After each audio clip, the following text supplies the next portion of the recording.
하나님의 말씀 시편 69편 3절 말씀 똑같이 합독하시겠습니다. 내가 부르짖음으로 피곤하여 나의 목이 마르며 나의 하나님을 바라서 나의 눈이 새하였나이다. 아멘. 오늘 하나님 말씀 제목을 하나님을 바라는 삶이라, 이런 제목으로 함께 은혜를 받겠습니다. 성경 말씀을 자세히 보면 세상에 소망을 두고 세상을 바라보며 사는 사람이 있습니다. 우리의 믿음의 선진들 본 그렇게 살았던 사람들은 다 실패했습니다. 그 대표적인 사람이 사울왕입니다. 사울왕은 자기 왕의 자리를, 왕권을 지키기 위해서 자기 사위 다윗을 죽이기 위해 온갖 계계를 부리고 블레셋 전쟁에 실패하여 자결하여 비참한 여생을 마감했습니다. 천국의 소망을 두고 하나님을 바라는 믿음의 선지자들은 다 승리했습니다. 그 대표적인 사람이 저는 모세라고 생각합니다. 히브리 11장 24절 25절에 보니 믿음으로 모세는 장성하여 바로의 공주의 아들아 칭함을 거절하고 도리어 하나님의 백성과 함께 고난받는 것을 잠시 제약의 낙을 드는 것보다 더 좋아하고, 바로의 딸의 공주라고 그러면 장차 애굽의 왕이 될 수 있는 그런 좋은 자리에 있습니다. 그런데도 그것을 거부하고 오히려 천국을 소망하고 하나님 나라를 위해서 하나님을 바라보며 헌신하고 삶을 바친 줄 믿습니다. 그러므로 우리도 이 땅에 사는 동안 신앙생활을 하면서 하나님을 바라보는 참된 삶을 살아야 합니다. 이것이 참된 신앙생활입니다. 하나님을 바라보는 삶은 어떻게 살아야 하는가? 예수 믿고 성령 충만 받아야 합니다. 요한복음 10장 6절에 내가 곧 길이요 진리요 생명이 나로 말미암지 않고는 아버지로 올 자가 없느니라. 고린도전서 10장 3절에 성령이 아니면 주를 주라 시인할 수 없다고 합니다. 예수가 내 속에 있어야 하나님을 바라볼 수 있고 하나님을 만나볼 수 있는 것입니다. 예수님이 길이요 진리요 생명. 그럼 예수님도 가만히 있으면 되냐? 그게 아니에요. 성령의 충만을 받아야, 예수님과 성령 충만받는 삶을 살고 있으면 하나님께서 우리의 삶을, 성령께서 천국을 소망하고 하나님을 바라보는 축복의 신앙생활을 할 수 있도록 하나님이 축복해 주시는 줄 믿습니다. 나는 연약합니다.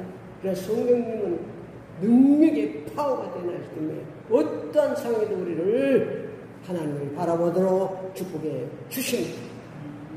하나님을 바라보는 삶의 두 번째는 사랑입니다. 요한일서 4장 8절에 하나님은 사랑이시라고 말씀하셨습니다. 고린도전서 13장 1절 6절에 사랑이 없으면 모든 것이 헛되다. 산을 옹기만한 믿음이 있고 천사의 말을 하고 내 몸을 분살라 내어질지라도 사랑이 없으면 내게 아무 유익이 없다고 말씀하셨습니다. 고린도전서 13장은 사랑자입니다. 13절 말씀에 믿음, 소망, 사랑, 그 중에 제일은 사랑이라고 말씀하셨습니다. 우리가 사랑의 삶을 살면 하나님께 제1번으로 축복해 주시는 줄 믿습니다. 사랑은 최고의 삶입니다. 내가 최고의 삶을 높아지려고 하지 말고 내가 나의 하나님의 말씀을 붙잡고 사랑의 삶을 살면 하나님께 내 삶을 제일의 삶으로 축복해 주시는 줄 믿습니다. 세 번째로 하나님을 바라는 삶은 항상 하나님께 묻고 하나님께 물어보고 하나님의 뜻대로 살아야 됩니다. 누가복음 22장 40일 예수님께서 십자가를 앞에 놓고 내 뜻대로 마옵시고 아버지 뜻대로. 우리의 신앙의 모델은 예수님입니다. 예수님께 이 땅에 오신 것은 어떻게 우리가 살아야 될지를 신이 와서 보여준 그건 예수님처럼 살는 이게 예수님을 닮아가는 것이네요. 예수님의 장성훈련까지 살아야 나를 통해서 예수가 나타나야 되는 거죠. 그래서 우리는 하나님 뜻대로 이스라엘 백성들이 광야 40년을 졸업을 하고 고난을 졸업하고 요단강을 걸려서 이제 가나안 땅을 정복하는데 여호수아에게 맡겼습니다. 가나안 땅을 정복해야 되는데 여리고가 앞에 딱 막혀 있었습니다. 그때 여호수아가 기도합니다. 하나님, 저 여리고성을 어떻게 무너뜨리겠어요? 그래서 하나님께서 걱정하지 마라. 내가 여리고성을 내게 내 손에 붙이리. 너는 하루에 한 모습 6일 동안 온 백성을 데리고 한 바퀴씩 돌아라. 아무 말도 말고 돌아라. 그리고 7째 날에는 7바퀴 돌고 소리치고 무너질 것이다. 인간적으로 과학적으로 볼 때는 그게 말이 됩니까? 그 큰 성이 한 바퀴씩 돈다고 해서 무너지겠습니까? 소리친다고 무너지겠습니까? 그런데 아무 소리 그대로 했습니다. 요새는 그대로 이스라엘 백성을 순종하고 7째 날 7바퀴 돌고 나발을 불고 주여 외쳤더니 여리고성이 무너진 줄 믿습니다. 언제나 하나님 앞에 먼저 믿고 하나님의 뜻대로 따르면 하나님께서 내 삶을 책임져 주십니다. 하나님을 바라는 삶, 네 번째는 선한 삶입니다. 하나님은 선하신 분입니다. 그래서 이 땅에 사는데 우리가 선한 삶을 살아요. 누가복음 10장 37절에 예수님께서 선한 사마리아 사람의 비유로 말씀하셨습니다. 어떤 사람이 여리고로 내려가다 강도를 만나서 그만 죽게 되었습니다. 그때 제사장이 보고 피하여 도망갔습니다. 레위인도 마침 그 길 지나가다가 못 본 척하고 지나갔습니다. 마침 사마리아 사람 한 사람이 그걸 보고 가서 싸매지고 자기 낙타에 싣고 주방에 들어가서 치유해달라고. 내가 비용을 다 낼게. 그때 예수님께서 제자들에게 말합니다. 이 세 사람 중 누가 내 이웃이 되겠냐? 자비를 베푼 자입니다. 두 말 하지 않고 너도 가서 이렇게 하라. 그러면 너도 선한 삶을 살라. 하나님은 선한 삶 속에서 역사하시고 축복하십니다. 하나님을 바라본다고 하면서 악한 삶을 살아보면 그건 하나님이 바라보는 거냐요. 마귀 사탄이 바라보는 삶이에요. 내 삶을 늘 점검해 봐야 돼요. 내가 정말 하나님이 바라보는 삶을 감사하고 찬양하고 늘 기쁘게 사는 하나님을 바라보고 그게 하나님 우리 아버지입니다. 그래서 5번째 하나님을 바라보는 삶은 감사의 삶입니다. 그 외에도 감사의 삶. 누가복음 17장 11절 19절에 10문둥이가 다 치료받았습니다. 그런데 9명은 다 도망가 버리고 사마리아 사람 한 사람만 예수님 발 앞에 엎드려서 감사하고 하나님께 영광을 드렸습니다. 예수님께서 10명이 다 치유받았잖아요. 9은 어디 갔느냐? 감사하는 사람을 하나님은 찾고 계시는 줄 믿습니다. 우리의 삶은 늘 감사해요. 우리는 신앙생활 다른 걸 거 없습니다. 감사하고 해결하는 거, 찬양. 다른 건 다 하나님을 맡깁니다. 하나님 사랑하고 하나님을 바라본다 하면서 거짓된, 포악된, 혈부리고 원망 불평하고 탐시하고 미움 다툼 악한 삶을 사는 것은 마귀 사탄을 바라보는 것입니다. 근데 내 삶을 늘 점검해야 돼. 내 삶을 빨리, 내 삶이 시다니까. 내 삶을 점검해서 빨리 회개하고 하나님을 소망하고 바라는 삶을 사시기를 축원합니다. 하나님을 바라보는 삶을 코람되어라고 합니다.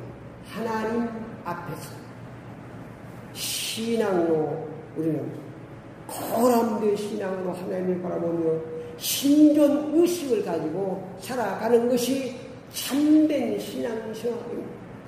다윗은 코람데오 신앙생활을 했습니다.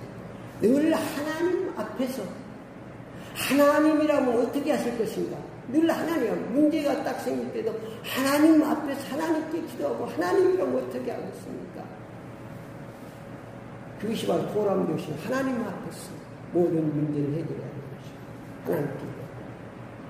하나님을 바라보는 삶을 어떻게 살아가는지 시편 69편에서 잘 말씀하고 있습니다. 3절 말씀에 내가 부르짖음으로 피곤하여 나의 목이 마르며 나의 하나님을 바라서 내 눈이 새었나이다. 목이 타도록 눈이 새도록 하나님을 바라보는 삶을 살아야 됩니다. 하나님께 기도하는 삶을 살아야 됩니다. 하나님을 바라본다 하면서 기도하지 않고 찬양하지 않고 이런 하나님을 바라는 삶을 하죠. 이 시편 기자는 내가 부르짖음으로 피곤하여 나의 목이 마르도록 하나님을 바라고 하나님 눈이 시하도록 기도했다고 말씀하고 있습니다. 목이 터지라 기도에 하나님 응답하시는 건 아니지만 믿음이죠. 믿음. 나는 하나님을 바랍니다. 시편 60편 34절에도 환난과 핍박을 통해서 하나님을 찬양해요. 34절입니다. 34절에도 천지가 그를 찬송할 것이요 바다 그 모든 생물도 그를 찬송하고. 그래서 우리 땅에 사는 동안 환난과 핍박을 초월해서 하나님의 말씀을 붙잡고 나는 자리가 없지라도 하나님을 찬양하는 삶을 살면 하나님께서 우리의 삶을 형통한 길로 축복해 주실 줄 믿습니다. 사무엘상 24장 1절 7절에 보면 다윗은 엥게디 굴에서 사울을 죽일 수 있는 기회가 있었습니다. 사울 왕이 다윗을 잡아 죽이려고 쫓아다니는데 한 번은 다윗의 군사들이 엥게디 굴에 숨어 있는데 사울이 뒤를 보라고 똥 싸려고 들어왔어요. 마치. 그러니까 그 군사들이 딱 보고는 다윗에게 기회를 하나님이 주셨다고 당장 목을 치라고 했습니다. 그런데 다윗은 치지 않습니다. 하나님이 기름 부은 자를 앉히자. 하나님 앞에서 하나님 어떻게 해야 되겠습니까? 그래서 기회를 악용하지 않고 선용했습니다. 하나님의 뜻대로 선용. 그래서 다윗 왕이 되고 이스라엘 최고의 왕이 된 것입니다. 최고의 기회가 왔지만은 하나님이 먹고 하나님께 하지 말라면 안 해요. 하나님께 맡기라고 해요. 온수가 없는 사람. 창세기 45장 5절에도 요셉이 자기 앞에 형들이 다 무릎을 꿇고 앉았습니다. 형들이 자기를 팔아먹었습니다. 자기를 함정에 집어넣어서 죽이려고 했습니다. 그런데 자기 형들 앞에서 이 요셉은 뭐라고 하냐? 형들이 나를 위해 팔았다고 해서 걱정을 마시고 한탄을 하셨습니다. 하나님께서 생명을 구하려고 보내셨다고 오히려 그러니까 하나님 앞에서 하나님은 몰라시는 거예요. 다시 말하면 내가 문제를 판단하고 결정하지 말라는 하나님께 묻고 하나님의 뜻대로 해야 나는 꼭 죽이고 싶지만 하나님께 노하면 아멘하고 따르는 것입니다. 그러면 하나님께서 완전하게 처리해요. 인간이 해결하면 또 문제가 생깁니다. 하나님이 해결하면 뒤끝을 깨끗하게 완전하게 처리하는 줄 믿습니다. 세상은 하나님 바라는 삶을 살지 못하도록 온갖 핍박을 합니다. 가정을 통해서 친구를 통해서도 그렇고 여러 가지 핍박 하나님 바라보지 못하도록 시편 69편 2절 말씀에 보니까 나는 설 곳이 없는 깊은 수렁에 빠지며 깊은 물에 들어가는 큰 물이 내게 넘쳐요. 이렇게 큰 수와 수렁으로 내가 설 곳이 없도록 이렇게 핍박을 한다. 그 사람이 얼마나 예수 믿는다면서 왜 그런 수렁에서 허덕여 있느냐고 얼마나 사람들이 핍박. 왜 그러면 하나님 바라보지 못하게 하고 온갖 계기를 부는 거 사단은 장기 3장 이후 계속 사단은 그런 걸로 우리를 유혹하고 있습니다. 절대로 속지 말아요. 우리 성전 이제 감사의 말씀으로 나는 복덩어리입니다. 어디를 가도 환난과 핍박 가운데 나는 복덩어리가 하나님의 것입니다.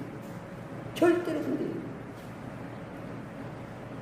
시편 6편 4절 말씀에도 보니까 까닭없이 나를 미워하는 자가 나의 머리털 보다 많고 부당하게 나의 원수가 되어 나를 끊으려 하는 자가 강하였으니 내가 빼앗지 아니한 것도 물어주게 되었나이다. 많은 까닭없이 까닭도 없이 미워하고 핍박하고 조롱하고 하나님 바라보지 못하게 8절 말씀에 보니까 내가 나의 형제에게는 객이 되고 나의 어머니 자녀에게는 낯선 사람들 가족 친지까지 하나님 바라보지 못하게 만들고 참된 신앙생활을 못하게 하려고 하니까 핍박 조롱하고 절대 속으면 안 됩니다. 어떤 어려움에 대해서 나는 하나님 자녀고 나는 복덩어리인 줄 믿습니다. 12절 말씀에도 보니까 성문에 앉은 자가 나를 비난하며 독주에 취한 무리가 나를 두고 노래하나이다. 비방하고 조롱하고 절대 속으면 안 됩니다. 이 땅은 바다와 같은 세상입니다. 예수 믿어도 풍랑이 있을 수가 있습니다. 아는 사람 예수 믿으면 그런 끝 행복 시작을 합니다. 아닙니다. 우리가 주님 오실 때까지 이 세상은 여러 가지 환난과 핍박이 있습니다. 그 환난과 핍박을 이기고 끝까지 천국을 숨어 하나님을 바라보고 사는 사람, 이 사람이 참된 하나님 자녀요 참된 하나님의 백성인 줄 믿습니다. 결론적으로 말씀드리면 쇠는 연단을 받을수록 좋은 쇠가 되고 금은 연단을 잘 받을수록 순금이 되십니다. 많은 사람이 조롱하고 핍박을 해도 하나님을 바라는 신앙으로 무장하시기를 축원합니다. 순금신앙으로 사시기를 축원합니다. 천국을 소망하며 하나님을 바라는 신앙으로 사시기를 축원합니다. 기도를 따라합시다. 어떤 환난과 핍박이 와도 하나님만 바라보고 살겠습니다. 예수 그리스도의 이름으로 기도드립니다. 아멘.